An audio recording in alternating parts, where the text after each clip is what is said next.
All right, well, to respect everybody's time, let's go ahead and get started.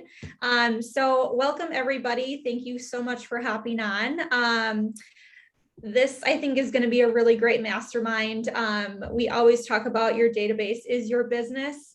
So it's a super important aspect to make sure that you're plugging into and that you're feeding it consistently.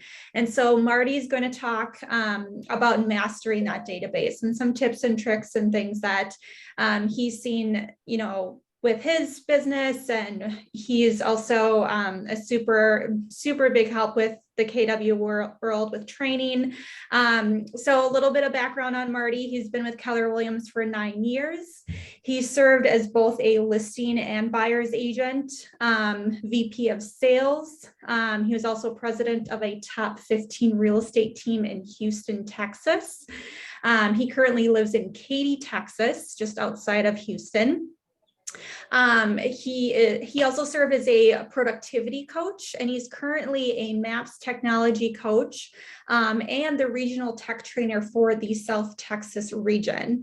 And so he also shared with me that he is a twin who has twins, and his twin also has twins. Did I get that right, Marty? That is correct. Mama's got 3 sets. Okay, so lots of twins in the family. So that's definitely a fun fact for him. Anything else that I didn't cover, Marty? No, you did a great job. Yeah. So Lily is number 3. She turned 1 year about a month ago. She's about 13 and a half months, I guess.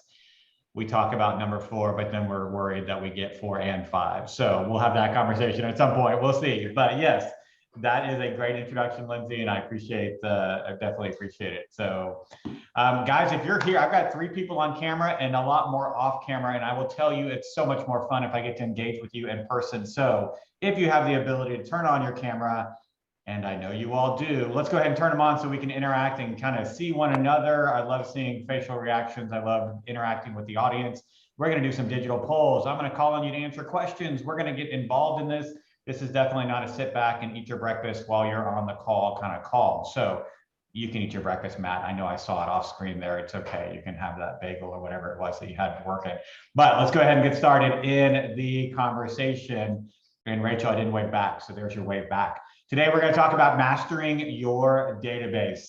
Guys, how many of you, show of hands, you can do it digitally, you can do it on camera, whichever you prefer, have made $1 million in real estate yet in a year?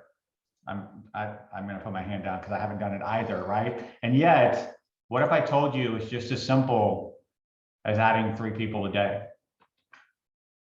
Like, this is such a scam. This guy, no way, this is really happening, right? So yes, the key to profiting, and guys, when I say profit, what's the difference between making and profiting? Annie, you look like you're ready to answer that question in that beautiful yellow blouse. What's the difference between making and profiting $1 million in real estate? You mind coming off mute and telling me? I put you on the spot. Making it versus what? Profiting. Sorry. Making versus profiting. Well, you can make it, but then you have costs associated with it and taxes, and so you're not profiting it. Absolutely. Who knows MC Hammer? I'm showing my age here. Anyone want to show their age with me, right? Sheriff, okay, MC Hammer, right? One of the most prolific rappers of the 1990s. When his first album came out, he made something like $2.4 million and spent 2.5 that same year, right? Ended up in bankruptcy as one of the literally like newest on the scene at the time. Rap was not that hot of a music, and literally made it and spent all and then some, right? So today we're going to talk about actually profiting, like in your pocket after expenses, $1 million, and what it would take as far as building that database. So I have the honor and pleasure of coaching Lindsay as your director of marketing and technology, and she and I oftentimes talk about the WIFM. Anybody know what the WIFM stands for? My dog wants to get in on this. Give me 1 second. Who knows what WIFM stands for? Come on, somebody does. Lindsay, are you going to tell them? Or did you put it in the chat? Well, it looks like Ruth already put it in there. Ruth for the win. WIFM stands for what's in it for me.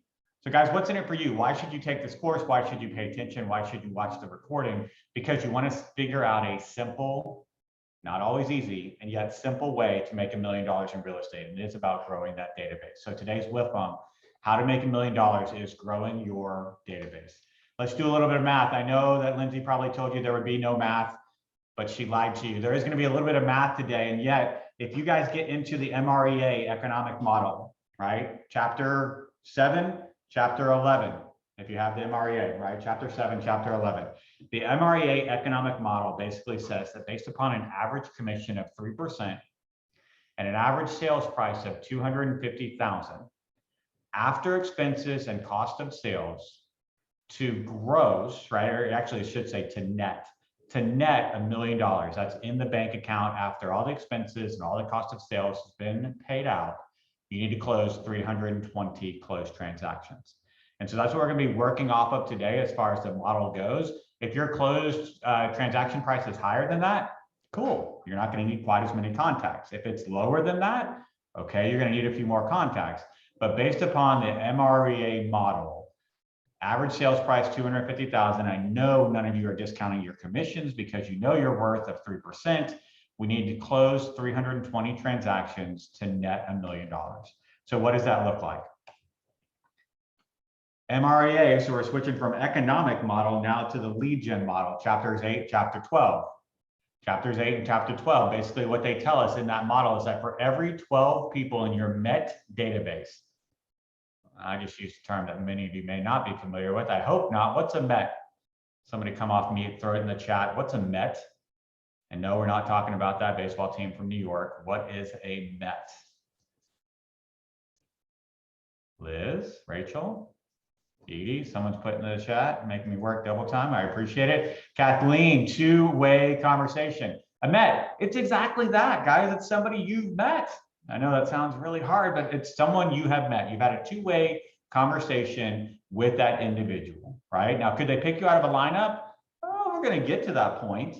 And yet it doesn't need to be right off the bat, right? It's a two-way conversation, someone that would hopefully recognize your name, your brand, your likeness, right? What your unique value proposition may be. So for every 12 people in your MET database, every 12 people that I've actually had a two-way conversation with, that you market to 33 times a year, Mrea tells us that you should expect 2 sales. So for every 12 people that you market to 32 times a year, you should expect 2 sales. So in order to get 320 sales, how many people do I need in my MET database? I know it kind of gets weird, right? Because you're like, wait, for 12 people, I should get 2 sales. So how many people would I need for 1 sale? 12 divided by 2, Annie, you got it, right? 6. So 320 sales, I get 1 sale for every 6 people. What's 320 times 6? It's on the screen. You can just look down here, over. Somebody tell me, I'm gonna wait until you tell me, just read off what's on the screen. Ruthie, 1920, that's correct, right? 1,920 people. Marty, are you telling me in order to net $1 million, all I need is 1,920 people that I've had a two-way conversation with in my database? Guys, it can be as simple as that. However, let's not forget the fact that we are marketing to those people 33 times a year. It's not simply that I had a conversation with them and therefore they should remember me and call me when they think of real estate, because I have to have the 33 times a year, right? 33 times a year. Let's ask a fun question. Throw it in the chat because that's how you guys seem to be communicating with me today. If I say hamburger, what do you think of? Type it in the chat. Don't think about it more than once. Hamburger, throw it in the chat. What do you think? Bun. Bun? I guess I should have said brand. I'm hungry. I want a hamburger. What do you think of? But I appreciate the bun reference. Yes. Okay. Kathleen's a Wendy's fan. McDonald's. Culver's. Sounds like I need to take a trip. I have no idea what Culver's is, but you guys probably don't know what Whataburger's is, so that's okay, right? So if I say running shoe, what do you think of? Running shoe, go, throw it in the chat. Nike, Nike, Nike, Adidas, Nike, Adidas. If I say high-end handbag, nice purse, right? Matt, that's the push gift. I don't know if you have kids yet, but if you do, right? LV, look at y'all, even using the abbreviation. That's Louis Vuitton for you non-purse people, right? So how did those brands, Coach, Louis Vuitton, Brooks, Kate Spade, McDonald's, Wendy's, how are they immediately in your mind when you think hamburger, you think running shoe, and you think high-end handbag? Because you consistently see their branding over and over and over again, right? Because they are consistently marketing to you, whether you know it or not, consciously or subconsciously, 33 times per year. So how do you make sure when someone in your database says realtor, that they think Rachel Zach, that they think Liz Toomey, immediately without question? Hey, name a realtor in the area. Oh, you got to go with Annie. She's the best, right? How do you make sure that that happens with people that you've met? We're going to talk about it in a little bit. So the path is in the math. Route number 1. Get 1,920 METs in your database. You are well on your way to making $1 million, and I'm saying net $1 million in real estate. What's path number 2?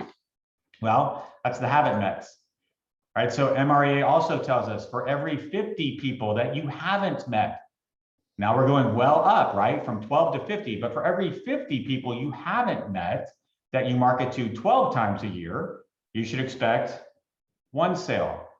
So this math is a little less complicated, but a little higher. 320 sales is what it takes with an average price point of 250K and an average commission of 3% to net $1 million. If I want to do 320 sales from my haven't met database, how many people do I need in it? Say it, Matt. You can even come off mute, or if you can. You said your microphone wasn't working. Maybe not. You can just pantomime. There it is. 16,000. 16,000. Right? 16,000 people in your haven't met database. You said 16,000. I misread your lips. Sorry. 16,000 people is the correct answer. That's how many people you need in your haven't met database. Like, 16,000 people sounds like a whole lot, right? And yet, what if you added 3 people a day? How long would it take you to get to 16,000? Some of you are doing 365 times 3. Times how many years, right? In less than 3 years, you could have 16,000 people in your haven't met database. If you were only adding how many people a day to your haven't met? 3 people, right? If we do that math for haven't met, you're going to get there even quicker, right? So what do we need to make $1 million? To close 320 transactions in 1 year and net $1 million, you've got 3 different paths. You've got the MET path, people that know you, that you've had a conversation with. You need 1,920 of those.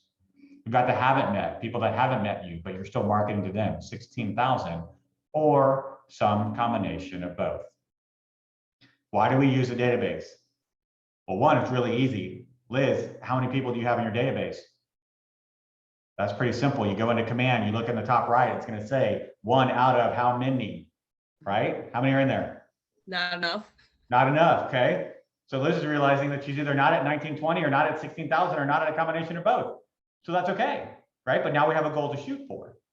Now we have a goal to shoot for. If I want to make $1 million in real estate, well, Liz, what if you only want to make 500K? How many haven't mets do you need in that case? Half. Half, right? Lindsay said there would be no math. That would be 8,000, right? 8,000 haven't mets.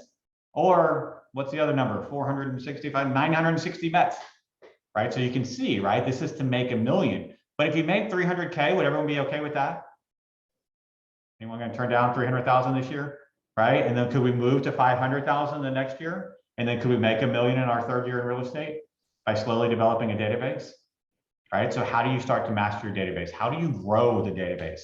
First of all, let's talk about how do I get the information? Marty, you just told me that I either need 2,000 people roughly or 16,000 people. How am I going to get that information? As first of all, tax records are a beautiful, amazing thing, right? Tax records typically a public database that you can go to where you can find names and addresses. Names and addresses. So we're going to start building out our haven't met database. If you needed to get 16,000 people that you haven't met, that you need to market to 12 times a year, could you go to the tax rolls and get 16,000 people tomorrow? The answer is yes, you could actually do it today, right? If you have connections at your title company that you use on a regular basis that you're loyal to, reach out to that rep. Oftentimes they can actually give you lists per neighborhood, already cleaned up and ready to go. Okay, so reach out to those sources.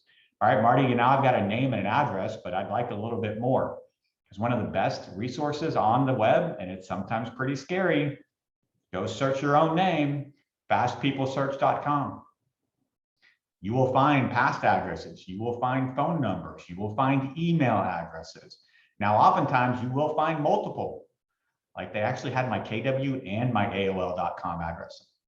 And I haven't used that AOL one since I was 16, right? So fastpeoplesearch.com, it's one of many, but it's one I recommend, right? You can do free searches, you can pay to upgrade and get additional searches. But if you're wanting to get the email and phone number, you can start diving in on fastpeoplesearch.com or similar sites like that, right? That's you being active, going after their information. What would it take for them to come to you to give you their information? Whereas if you went to Mega Camp, you saw them talk multiple times about doing a reverse bold 100, right? Where people actually call you to give you their information, right? In hopes of winning a specific prize. Now, do you have to sponsor that entire prize? I don't know, talk to your vendors. Are there some opportunities there where they might co-sponsor if they have their name on the branding, the material that you put out there? Guys, people will do amazing things for the littlest. Don't feel like you got to go buy a Peloton. Okay, because some people are like, I would do it, but I can't afford a Peloton. Like, could you just give away a night for two? What would a $200 gift card to Culver's get you? Probably 20 burgers, I'm guessing, right? But a nice restaurant and movie tickets. Guys, here's the reality in COVID. We're all just looking for a reason to go out safely and reasonably, but get the heck out of the house, right? So it doesn't have to be a $2,000 bike that goes nowhere, right? So think about those types of giveaways. Where else can you get information? Where else can you get information? Guys, Facebook is also a really scary, fun place, right? I'm going to show you a way to get actual information from people in your neighborhood from Facebook. We're going to talk about that in a second. But from Facebook, can you pull their actual Facebook profile link? Can you get their birthday? Can you start getting information about interests, families, school, all that type of stuff? LinkedIn is also a great tool. LinkedIn, how many of you are using LinkedIn? And do you have connections that you didn't even realize? Because someone that you used to work with someone that works with that person who also used to work with this person. Now all of a sudden, I've got a network of people that I can start accessing phone numbers and email addresses and names. Again, guys, remember, the quality, this is directly a quote from Gary Keller, the quality is in the quantity. So right now you might be thinking, well, these people are never going to buy a house with me. Remember, you need 16,000 of them. You got to start somewhere. So how do I get 16,000 people's information, right? So tax records, fast people search, do a reverse bold, get onto Facebook, get into LinkedIn. And here's the most important piece that Lindsay's been telling you this since day one. It all goes into command. It all goes into command. Okay, and I'm going to show you why here in a second, some things that we can do inside of command that we can use to start marketing to these individuals. So personally, I use tags very heavily. I do a lot of farming for my own personal neighborhood. So I have a tag for the neighborhood, right? So that way I can tell those people from anybody else. If you're doing tax record searches, go do a search for your own neighborhood and then do a search for neighborhoods that you also like working or might want to live in. Then tag them, right? Neighborhood name. I tag owner 1 versus owner 2. Why would I do owner 1 versus owner 2? Any ideas? This is kind of a mastermind around touch campaigns. Why would I want owner 1 versus owner 2? Laser came off mute. Is it so if you're doing, say, direct mail, you only send it to owner 1, so you're not duplicating and doubling your money and expense? Guys, what's worse than one postcard getting thrown in the trash after 3 seconds of being in someone's hand? 2 postcards going in the trash after being in someone's hand for 3 seconds, right? So owner 1 versus owner 2. That way, if I'm marketing via something like Facebook, teaser alert, I can market to both owners because you never know who's going to see what based upon the algorithm.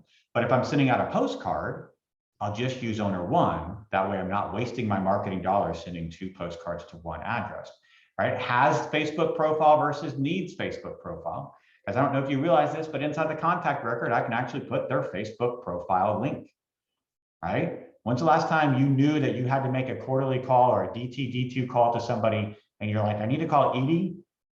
And I have no idea what I'm supposed to talk to her about. And it's just awkward to be like, hey, Edie, it's Marty. You want to buy a house?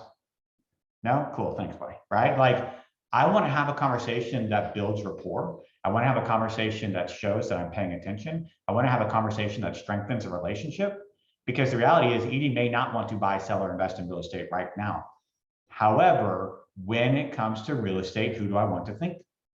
She thinks of Marty, right? I'm not hungry right now, but at noon I may be hungry. I may be in my car and I may think Whataburger or Chick-fil-A, or I don't know, I got to figure out what Culver's is, but maybe I think Culver's, right? And so immediately, because I thought burger, I thought whatever you thought. So real estate, how do I continue to strengthen that relationship? The Facebook profile can be a great way. Hey, Edie, it's Marty just checking in. Man, saw you went to Maui last week. How was that? Right? Have I talked about real estate at all?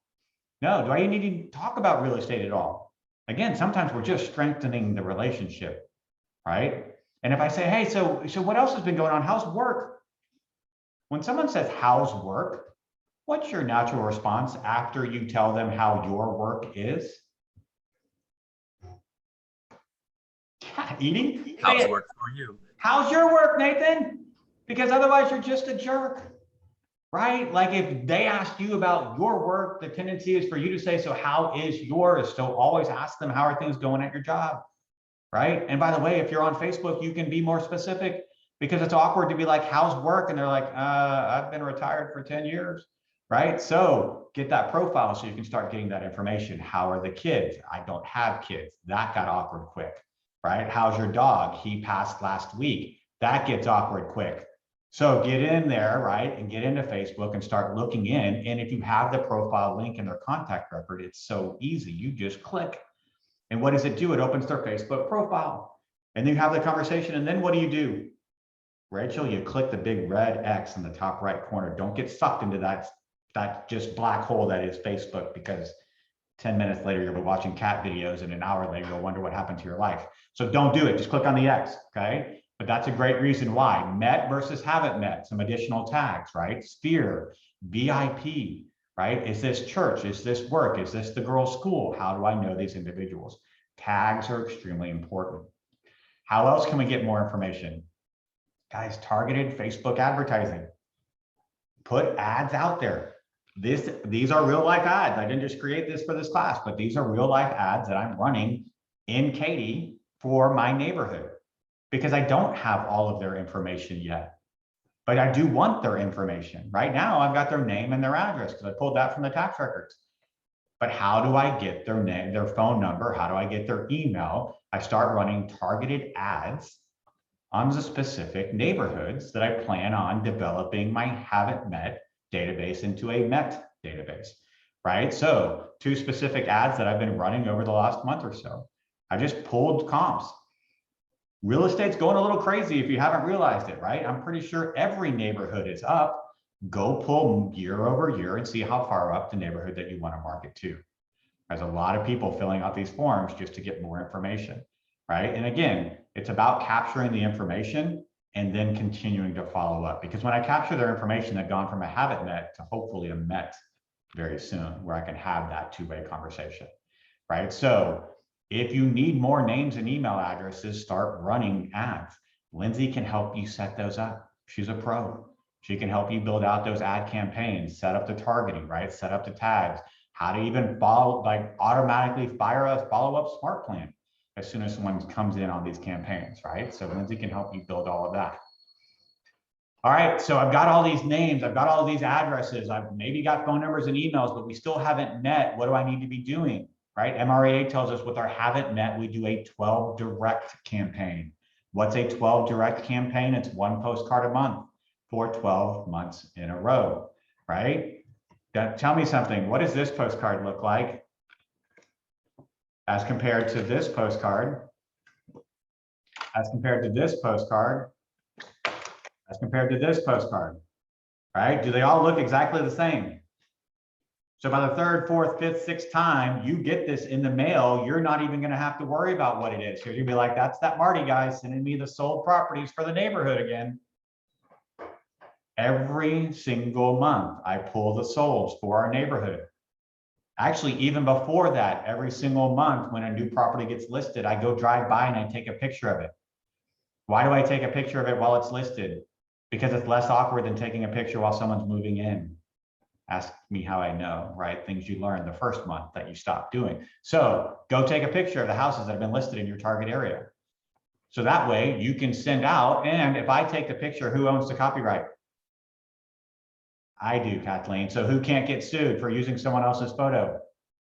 I don't get sued for using someone else's photo, right? Right-click Save As can be a great tool, but can also be a very dangerous tool. So make sure you own the copyrights to the photos that you're putting on your marketing material.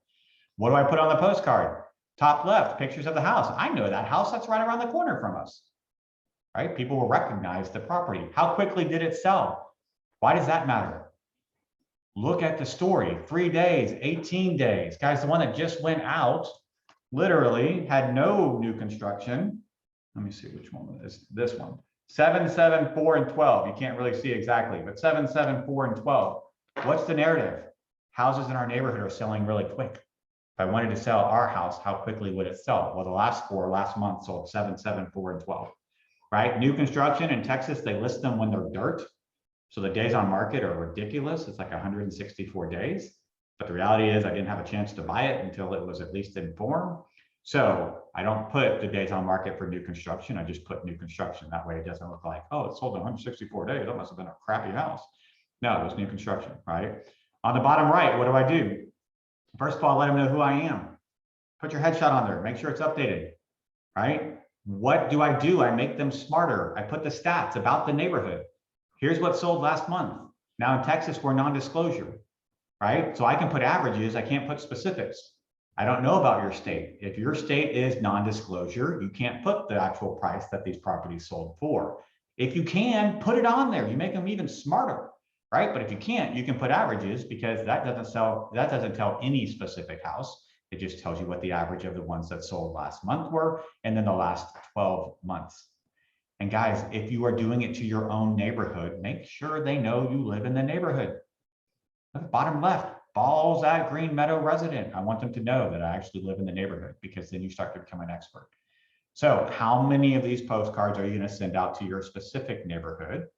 And how many more would you need to send out to develop that 12 direct, right? So you can see a met database versus a haven't met database. Well, I've got 33 touches that need to go out to my mets, but I only need 12 to go out to my haven't mets. Why? Because I'm marketing to a much larger group. Okay, so if you need help in setting, this is the open house template, by the way. Top left is actually an open house template that I just edited. I literally changed the words open house to sold at Green Meadows and put that information in. Okay, so if y'all want to rip that off, feel free. Some additional haven't met strategies, ways to get involved with people that you haven't met with. Guys, here's the neighborhood Facebook group. How many of you are a member of your neighborhood Facebook group? Only 2, 3, 4, yeah. If you are a member of the neighborhood Facebook group, what by nature then do you have access to?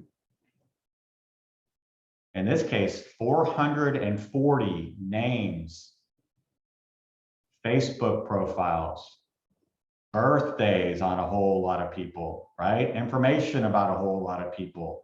And then what can I do? Well, I also have the tax records. So now I can cross-reference the tax records and the Facebook profile and start to make some connections, right? Now I'm slowly building out this database of people that are in my farm. Now, how many of you have been in those Facebook groups and the only time you see the realtor post is when they have an open house or just listed, right? Anybody like me? It's like you get annoyed by those realtors. It's like, dude, you're just spamming us.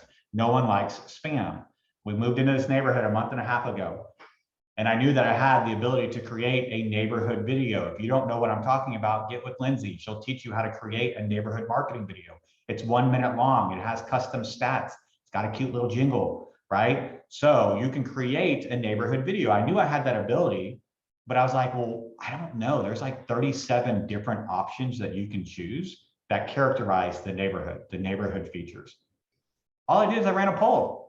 And I listed the 37 features. Yeah, it took me a little while to type them all out, but I ran a poll inside the Facebook group that just said, hey, I'm new to the neighborhood. I do real estate. Just wanted to know, hey, we've got 3 options. What would you say this neighborhood is characterized by?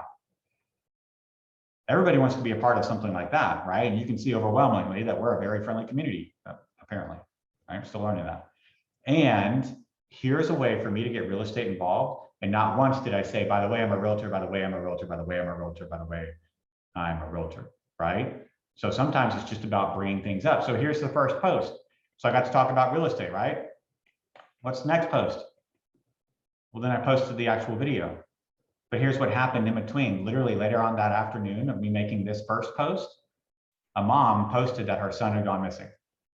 She literally said, I haven't seen my son. He left the house at 9 o'clock. He doesn't have his keys. He doesn't have his phone. He's supposed to go for a short jog and he's not back. Has anyone seen him? Guys, the neighborhood went nuts. I'm talking four-wheelers. I'm talking people like driving around. The police were here. Everybody was combing the entire neighborhood. People were commenting on the, it had over 300 comments on that post of neighbors saying, I've checked my cameras, I've checked my cameras, I'll drive over here, I'll search this area, I'll search that area. I've been searching this. I just talked to KPD, they're looking right. And luckily he came back home. Turns out it was some kind of personal issue, but he came back home. But it was a great way for me to then post this video and say, hey, friendly community won by a landslide. And I got to see that in person within hours of creating the poll, right? But by the way, here's the video. And when they watch the video, they get to see the kind of corny music and the graphic and the fact that when we chose dog lovers, the animation is actually a farm with pigs, whatever, just roll with it, right? Sometimes it's just about getting the content out there. So how can you create neighborhood videos? It wasn't salesy, but now what do I get to do each month?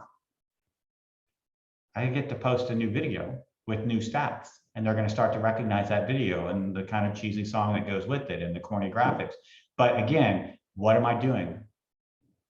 Reminding them. It's touches, reminding them. Edie, when you think of the falls and you think of a realtor, I want you to think of me, right? So now we've got this MET database. They recognize me. We've had a two-way conversation. How do I continue to stay in touch with them? Guys, the first strategy is smart plans. This isn't a command smart plans class, but I can guarantee you that Lindsay can help you with that. So what's the first smart plan that I recommend? Monthly neighborhood nurture. The monthly neighborhood nurture. Why? One, skip to the bottom line. It's automated. It's automated. All I have to do is have your address, and then you get assigned to a neighborhood automatically, assuming that next door has that neighborhood, which I imagine your market is hopefully pretty good, right? And then I get to put them on the next door neighborhood smart plan, right? Monthly, bi-weekly. For me, I think you run the risk of unsubscribe. Just putting out my personal opinion, right? If you sent me twice a month, that might be a little much. You can make the decision. If you have someone that's really interested in the neighborhood, by all means, bi-weekly a month. But monthly neighborhood nurtures, 12 touches. It's hyper local market data, right? Liz, where are you from? What actual city are you from? Chicago. Do you know what I don't care about? Chicago real estate. No offense, but I don't live there, right? So I don't care about Chicago. Do you know what I also don't care about? Naperville or any of the other surrounding communities of Chicago, because I don't live in Chicago, right? So when someone sends out an email and says, here's the Chicago neighborhood or Chicago real estate update, like, do you vomit in your mouth just a little bit? Because I always do when I do Houston. Because in Houston, we have homes that will sell for $35,000. And we have homes that will sell for $35 million. And so when you give me a market update about Houston, you are basically incorporating all of that, right? But I don't live in either of those two neighborhoods. I'm not in the 35K neighborhood, and I'm not in the $35 million neighborhood. So send me market data that I actually care about. Now, again, we've got to have an address, but where can we find the address for everyone in our database?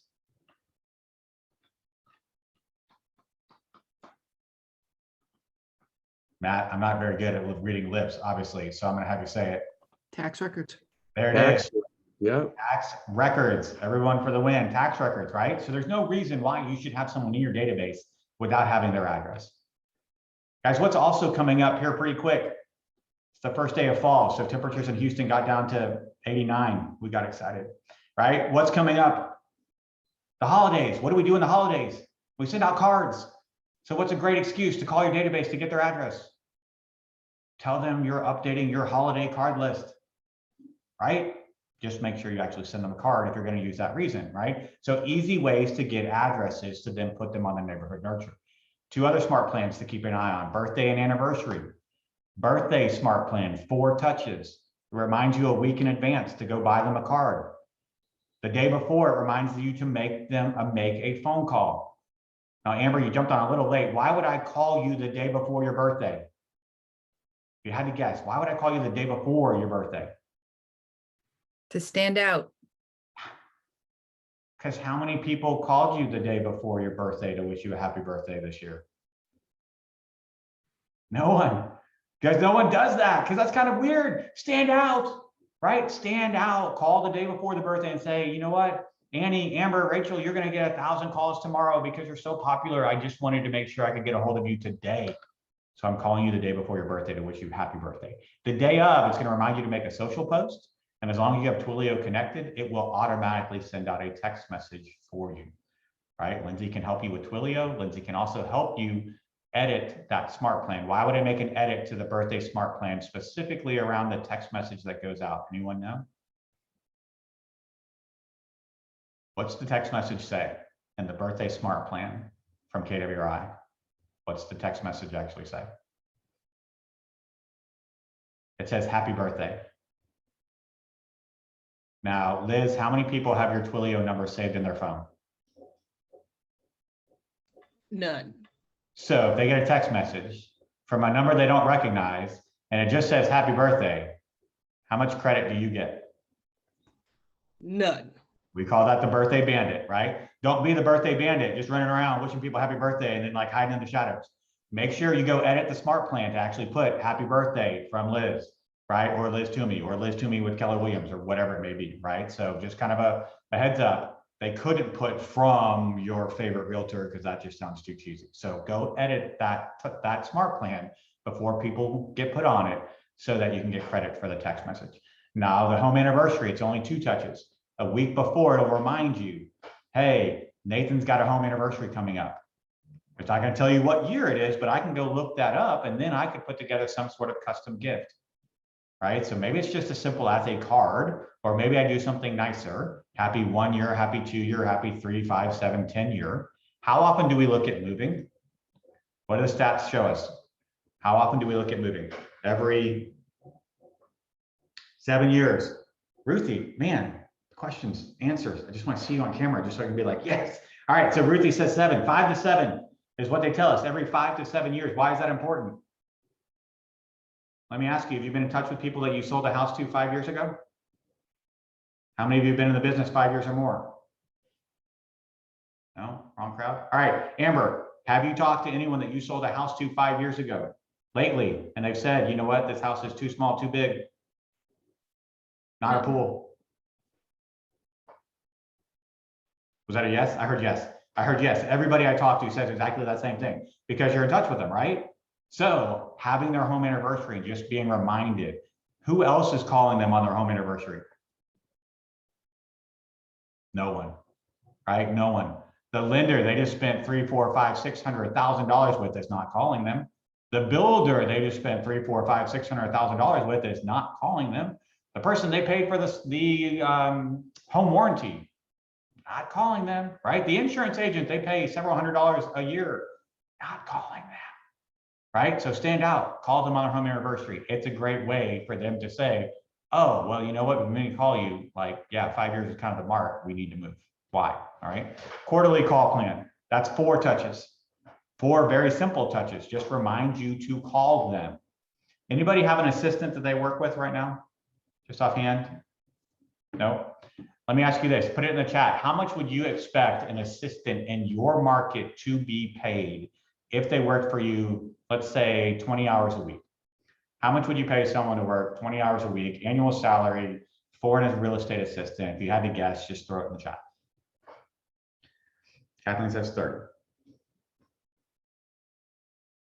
And the rest of you aren't hiring anyone anytime soon. What would you guess? Throw it in the chat. Come on. What would you think? What would you pay an assistant to work for you in your real estate business for 20 hours a week, full time, annually? What would you pay him? Nathan's giving Kathleen's person a raise, 32K. This is not Price is Right rule. Okay, Annie, 15 an hour. I like it. 30,000. Okay, so One big responsibility of that admin, I would imagine, if they are trained correctly, would be to provide you with a list of people to call that day.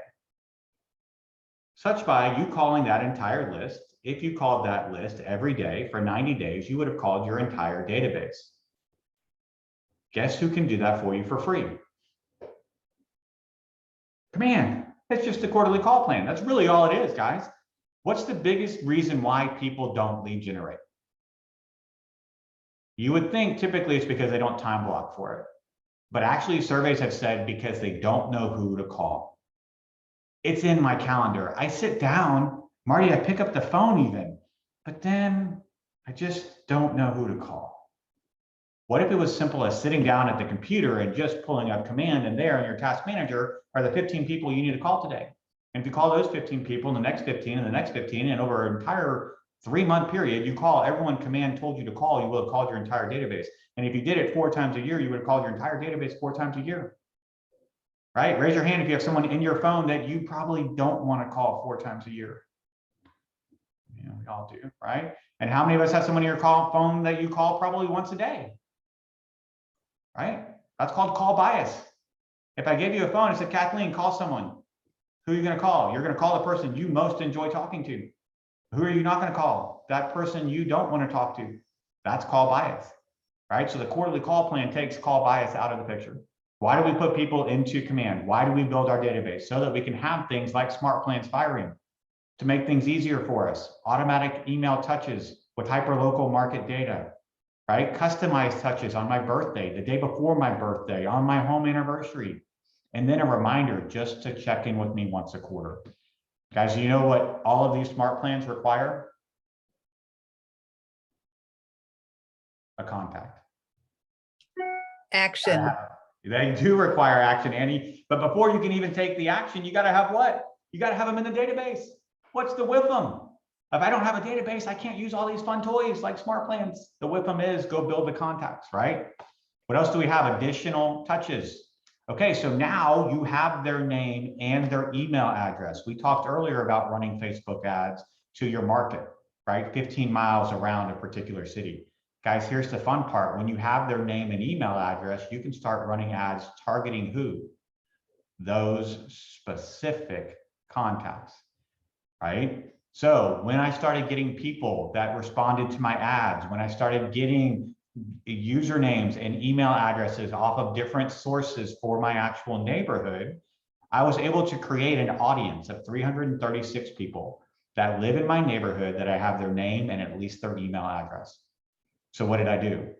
I ran an ad targeting specifically those individuals who live in the Falls that I have their email for. And what happened? 291 of them saw the ad. It doesn't sound like a whole lot, 291 impressions, but that was 86% of my target market saw my ad. 86% of the people I wanted to see my ad saw it at least once, right? Now 18 clicks. Guys, what did they actually go to? Why did I have 0 leads? Y'all are like, this ad sucked, it had 0 leads. Why did it have 0 leads?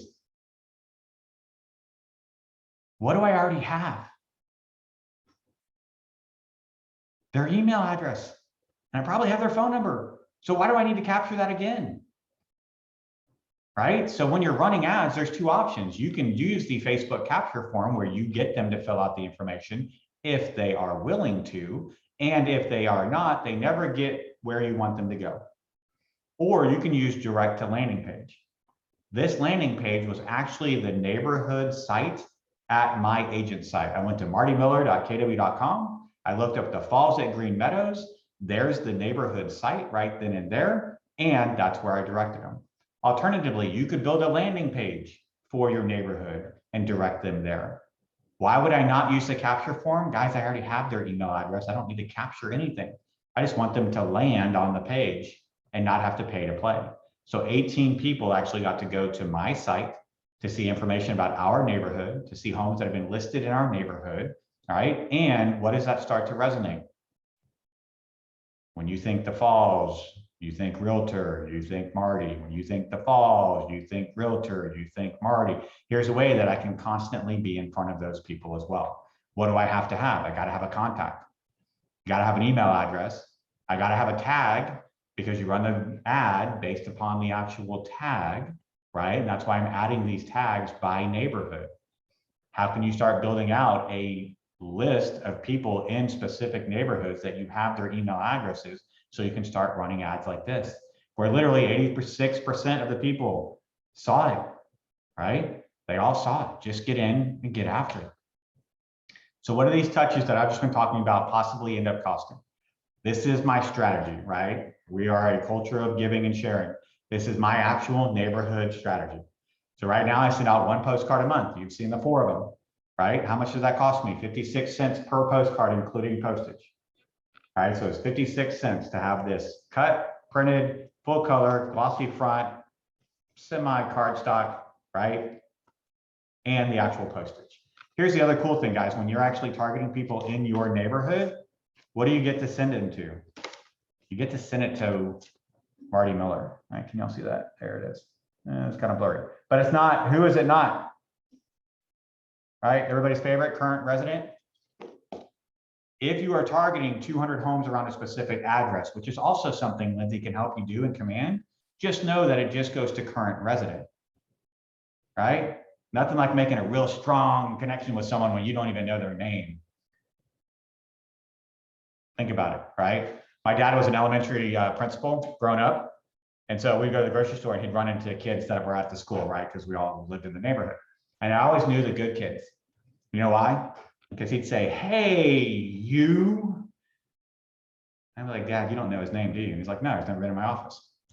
He only remembered the names of the bad kids, right? So he made a connection with those kids because he knew them. They were in his office all the time, right? So how do you make a connection with people if you use their name, right? So when you have the contact and you have the mailing address, which you're going to get out of the tax records, and you add the tag owner 1 for the neighborhood, right? Make sure it's falls owner 1, right? Neighborhood name and owner 1, because you can do this for multiple neighborhoods. Then you can start sending out those simple and easy postcards to that neighborhood. I run 1 to 2 ads a month. I do 1 to 2 targeted social posts. And when I say targeted, it's not, here's my newest listing. You saw the 2 that I've run this month, right? Here was the poll, here's the video. This month, we actually set 2 records for the neighborhood. The highest price home that's ever sold in the neighborhood, and additionally, the highest price per square foot. And it was 2 separate houses, right? Someone gifted me a Echo, what do you call them? The little Alexa, the little bitty ones. Don't stop, right? The little bitty ones, right? You guys know what I'm talking about? The little skinny ones. Someone gifted me one. I already have a big one. So I'm going to give it away to the neighborhood. I'm just going to say we're going to do a drawing, right? What do you think the most expensive realtors cannot play? We just set a record for the neighborhood. What do you think the sales price of the house was? Closest without going over wins. Have I disclosed the sales price? Nope. I'm just going to name a winner, right? But then what do? I get engagement on the neighborhood Facebook group, and it's kind of fun, and people get to guess. And by the way, I'm telling you that I'm a realtor without really telling you that I'm a realtor, right? So targeted social posts. What do you end up with? Guys, it's a 33 touch, a 36 touch, a 42 touch, right? Depending on what you're putting into play. And what does it cost me?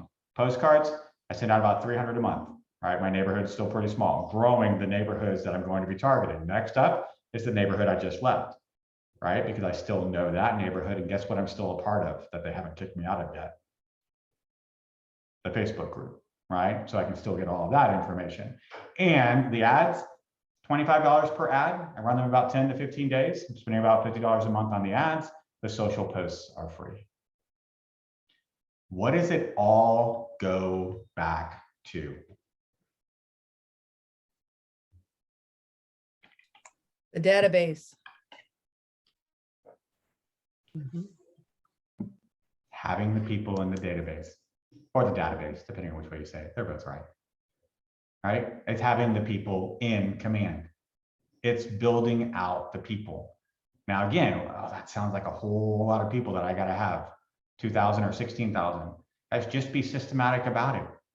I told you how you can go get 16,000 people today. If you got the time, just go hit up the tax records. All right, now I've got names and mailing addresses, and I can start doing postcards.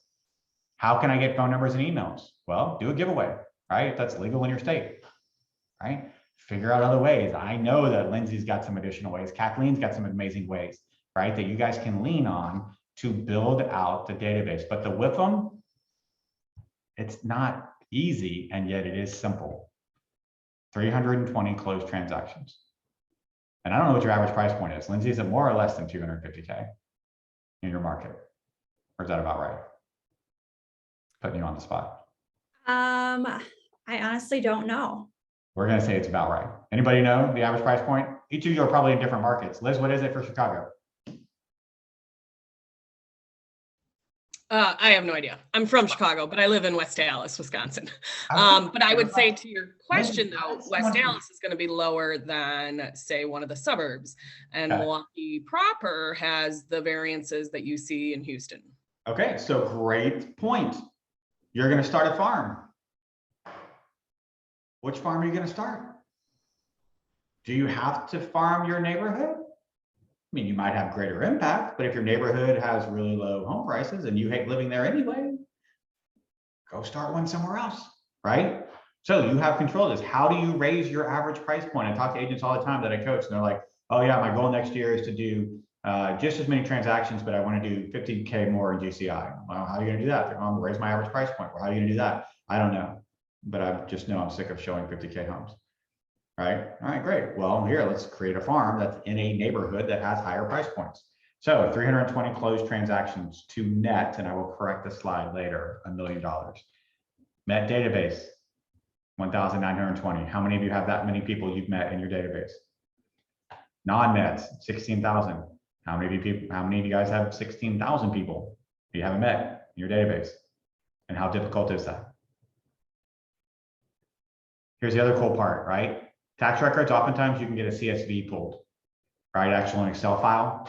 So then you're just copying and pasting into Command CSV, and then you're importing that. If you have no idea what I'm talking about right now, get with Lindsay. She'll show you how to use that CSV file, right? Set an appointment with her and she can show you how to use the Command CSV file to copy and paste the data in, right? Please don't come back to me with like bloody stumps for fingers and say, Marty, I made it, 16,000 people entered by hand, right? Don't do that, but don't do it. Okay, so use the systems that we have. We got about 10 minutes left. Who's got questions? Comments, concerns, thoughts? Hey, Marty. Yes, ma'am. Just a question, clarification. You said you were running ads, about $25 an ad. Specifically where? What type of ads are you talking about there? Yeah, it's a great question. The two that I've been running are specifically targeted to my neighborhood, and I run them in two different ways. So inside of Command, I can choose, if I don't have specific contacts to target, my smallest radius is 15 miles. And that's a Facebook limitation to prevent redlining, right? So that I'm not trying to target just these, geographic parameters, right? So these ads get run in a 15-mile radius in Katy, but you can see that it's directed to the Falls. That's my neighborhood. So I'm hoping to pick up as many people that are in the Falls, or if they don't live in the Falls, why would they want to? Because homes are appreciating pretty rapidly. Buy now, don't be caught on the end of the curve, right? You could buy now and just think about what's going to happen next. That might be a double-digit number, right? In the next 12 months. So the other ad, these same exact ads are also getting run, but I am targeting the contacts that I have in my database that live in the Falls that I have an email address for. So Facebook will actually say, do we recognize this email address? You got to know that it's about 50-50, right? Like how many of us have a kw.com email address? And all the hands went up, right? How many of us use them for Facebook login? And all the hands went down, right? So if I'm putting in the email address, marty.miller@kw.com, well, Facebook's not going to recognize that and won't target me with that ad because it can't. It doesn't know how to do so. However, the best part about running the ads and getting the information from Facebook and then turning around and retargeting them is that typically the information they submit on the ad is their Facebook email. And so when I get it back, then I can retarget them doing specific ads for those individuals as well. Sometimes you get really lucky. You live in a community that has a directory, right? So sometimes check with your HOA. Be careful about how you use it, right? Don't abuse it. But there are some HOAs that will actually give you a directory of all the people that live in the neighborhood with their addresses and sometimes even emails and phone numbers, so we can get it done much quicker than going this route. But those are the exact 2 ads that I've been running for the last 3 months. And again, the postcards you already saw, those are the exact postcards. I'm just literally taking photos of the properties that get listed, tracking when they sold, and then doing the aggregate stats on the back. Does that help? Awesome. What else? Marty, have you seen a return on those postcards? Like, what is your return on the postcards? Great question. So ironically enough, the first call came after the first postcard, and I was hyped. I'm like, it works. It's such a success story. I'm going to be on stage at Mega Camp, right? To come to find out, she was also a Keller Williams realtor. So a little bit of a letdown, right? Like the first call, hey, I got your postcard. I want you to come over and check out our house because we're thinking about selling it. We'd really love to get your idea of what a price was, right? By the way, I love your videos. And I was so hyped until I heard, by the way, I love your videos. And I'm like, I'm sorry? What do you mean? And she goes, I'm a KW agent. I watch all your 66 stuff. I just wanted your opinion. I was like, I'm going to come to a listing appointment for another KW agent. So I didn't go over to her house, suffice to say. I did look up some stats and I gave her some information. She was a rather new agent, obviously. So I gave her my opinion, but I did not go on a listing appointment. I have had a second call though already. And they said the exact same thing. We just want to know what you think it would be worth. We're not ready to list. We don't want you to come over, but we just want you to know what you think it would be worth, right? And so because they're a neighbor, I ran the CMA. I'm just trying to build a relationship, right? I'm not going to be one of those guys that says, well, I have to come over and be on your house before I'm going to give you the information, right? So I just ran the CMA. I gave it to him. I said, if you'd like more detailed analysis on this, please let me know. I'm happy to have a conversation. But right now, my guess is you would sell in less than 2 weeks for $450K. So right now, the return on investment after 4 months is 0.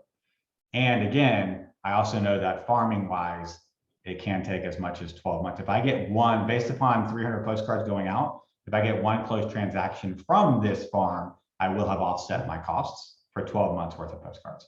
So then it's all profit after that. Does that make sense? Awesome. What other questions?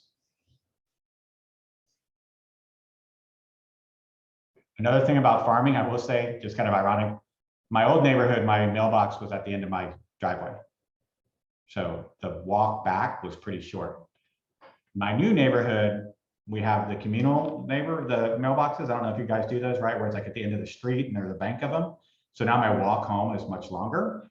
So if you are farming a neighborhood outside of your own and you're thinking about strategies, one might be the distance between the mailbox and the house, because I get to look at a lot more postcards than I would if I just walked in and threw them in the kitchen trash, right? So small tip, if you're looking at farming, if y'all have communal neighborhood mailbox, maybe that's a good farm for you.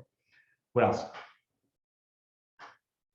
Who's gonna go get 16,000 haven't met and put them into the contact database today?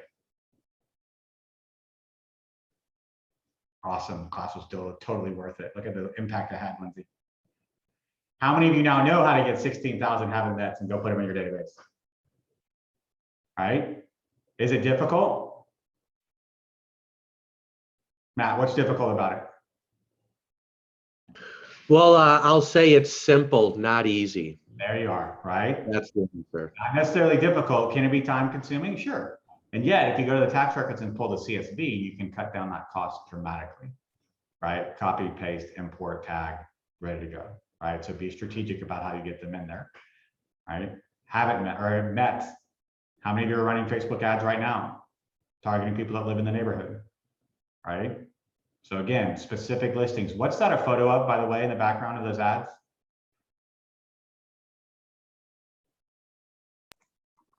Looks like a playground, maybe in your neighborhood. Which playground, Edie? I'm assuming it's one at Falls at Green Meadows. Right? Make the relationship, make the connection. That playground is the very beginning of our neighborhood. Every single person that drives in our neighborhood passes by that playground. It's one of the most recognizable parts of our neighborhood, right? So when you're doing this, right, I could have just chosen any picture, but I chose a picture that would make a connection, because if you live in the Falls, or if you've ever visited the Falls, you're going to recognize that playground, right? And so it stands out as people see the ad. They're like, oh, that's our neighborhood. What does that say? Oh, that's actually us, right? Because we know when we're looking on the phone, the text might be really small, but the picture is much bigger. If I see a picture I connect with, I'm more than likely to read the actual ad. Guys, 12 o'clock. I know you guys got other plans, so I'm going to let you go. It's been a pleasure speaking with you. $1 million is literally a few steps away. And remember, it doesn't have to be done in a year. If you made 300K this year, would you be excited? If you made 500 next year, would you be excited? Could you make $1 million in 3 years? Very easily, right? 3 contacts a day, consistently over time. Continue to market 8 by 8, 12 direct, 33 touch. If you have no idea what I just talked about, right? Lindsay, Kathleen can help you on both of those. So Lindsay, great seeing you as always. I hope you have a great rest of the day. And guys, if y'all need anything, am I still sharing? I'm not. Let me put my contact information up just in case. But Lindsay's the one that you should reach out to.